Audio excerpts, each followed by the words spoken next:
నేటిదిన వాక్య ధ్యానం కొరకు book of lamentations chapter 3 verse 31. విలాప వాక్యములు 3వ అధ్యాయము 31వ వచనంలో రాయబడిన వాక్యాన్ని చదువుకుందాం. ప్రభువు సర్వకాలము విడనాడడు. చదవబడిన ఈ వాక్య భాగంలోని దీవెన నా ప్రియులకు మీరు అందరూ పొందుదురుగాక. వాక్య ధ్యానం కొరకై ప్రార్థన. ప్రేమ కలిగిన మా తండ్రి, మీ కొందనాలు.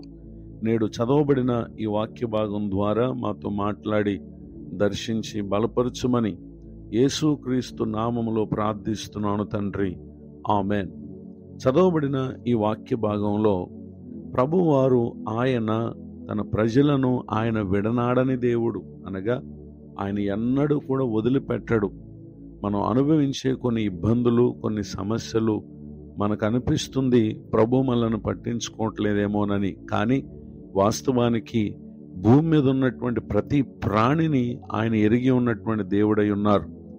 ఆయన ఎవరిని విడిచిపెట్టరు. అయితే కొందరు ప్రభు నుండి విశ్వాసము కలిగిన వారై ఆయనను బట్టి ఆనందిస్తూ ఉంటారు. మరి కొంతమంది భూ సంబంధమైనటువంటి విషయాల్లో ఆనందిస్తూ ఆయనపై ఎంతమాత్రం కూడా శ్రద్ధ పెట్టరు. అయితే విశ్వాసులు పలు విషయాల చేత శోధించబడుతూ, బాధింపబడుతూ, నలగొట్టబడుతూ ఉంటారు. అయితే తమ విశ్వాసానికి కలుగు పరీక్షే గాని దేవుడు ఎంతమాత్రం కూడా వారిని విడిచిపెట్టాడు అంటానికి ఏ విధమైనటువంటి ఆధారం లేదు.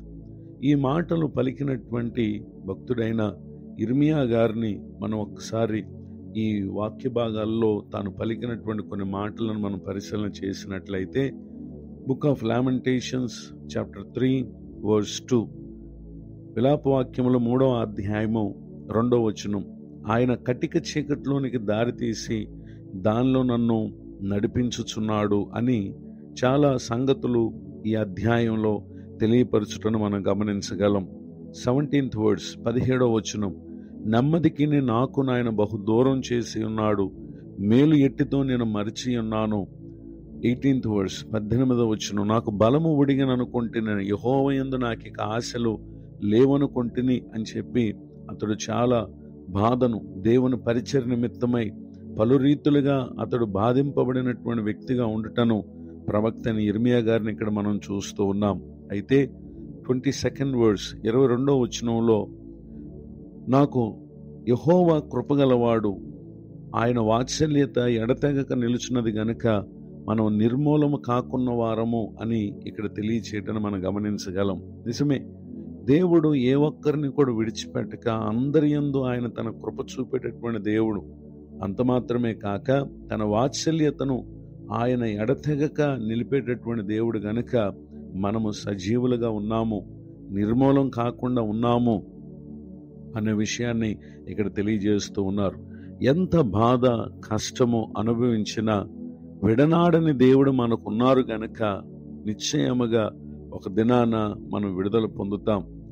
ఈ కార్యాలను బట్టి ఇక్కడ ఇర్మియా గారు పలికినటువంటి మాట ఏంటంటే, వర్స్ 26, 26వ వచనం.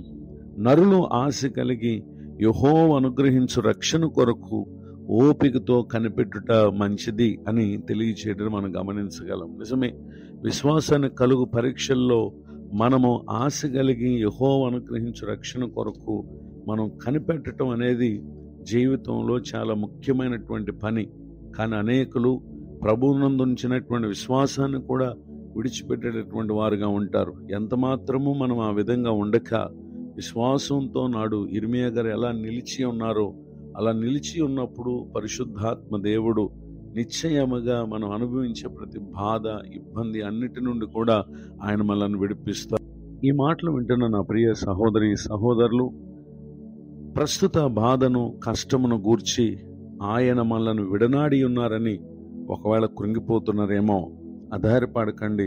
పరిశుద్ధాత్మ దేవుడి దినం మనల్ని బలపరుస్తూ తెలియపరుస్తున్నటువంటి సంగతి ఏంటంటే, సామ్స్ 94 14th స్టాంజా, 94వ కీర్తన 14వ చరణంలో, యెహోవా తన ప్రజలను ఎడబాయవాడు కాడు, తన స్వాస్థ్యమును విడనాడువాడు కాడు.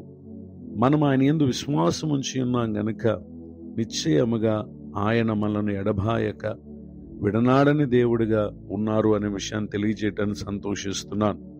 మరి ఒక విషయాన్ని మనం చూస్తే, book of 1 Samuel chapter 12 verse 22. మొదటి సమూయేలు గ్రంథము 12వ అధ్యాయం 22వ వచనంలో, యెహోవా మిమ్మును తనకు జనముగా చేసుకొనుటకు ఇష్టము కలిగి ఉన్నాడు, తన ఘనమైన నామము నిమిత్తం తన జనులను ఆయన విడనాడడు. ఇటు మాటల చేత ఆత్మీయంగా బలపరచబడుతూ అన్ని విషయాల్లో కృపాక్షేమములు ప్రభు అనుగ్రహించు సమాధాన సంతోషాలు పొందుతూ దేవుని మహిమార్థమైన ప్రియులకు మీరందరూ కూడా వర్ధిల్లాలని దేవుని పేరట కోరుతూ ఈ మాటలు ముగిస్తున్నాను. ప్రార్థన. ప్రేమ కలిగిన మా తండ్రి, మీకు వందనాలు. మీరు మమ్మలను విడనాడని దేవుడు అయ్యా. బంధుమిత్రులు, రక్త సంబంధికులు పలు కారణాల చేత మమ్మల్ని విడిచిపెట్టవచ్చు, కానీ మమ్మల్ని ఎన్నడూ కూడా మీరు ఒంటరిగా చేయలేదు. మీరు మాతో ఉన్నందుకు స్తోత్రాలు. దైవజనులను, వారి కుటుంబాన్ని, సేవా పరిచయం దీవించండి. మరి ఒక నూతన సంవత్సర దయాకిరీటాన్ని ఈ దినం పొందిన మా ప్రియులను కూడా ఆశీర్వదించండి. నేటి దిన దీవెనలు సమస్త విషయాల్లో మా ప్రియులకు అనుగ్రహించి, ఇప్పటి వరకు విడనాడబడి ఉన్నాము అనేటటువంటి ఆలోచనతో ఎంతమంది అయితే కృంగి ఉన్నారు, మేము నేడు ఉండుటకు గల కారణం నీ యొక్క వాత్సల్యత ఎడతెగక నిలుచున్నది గనక మేము నిర్మూలం కాలేదు అనే విషయాన్ని జ్ఞాపకం చేసుకుంటూ బలమొందటానికి కృప దయచేయమని యేసుక్రీస్తు నామములో ప్రార్థిస్తున్నాను తండ్రి.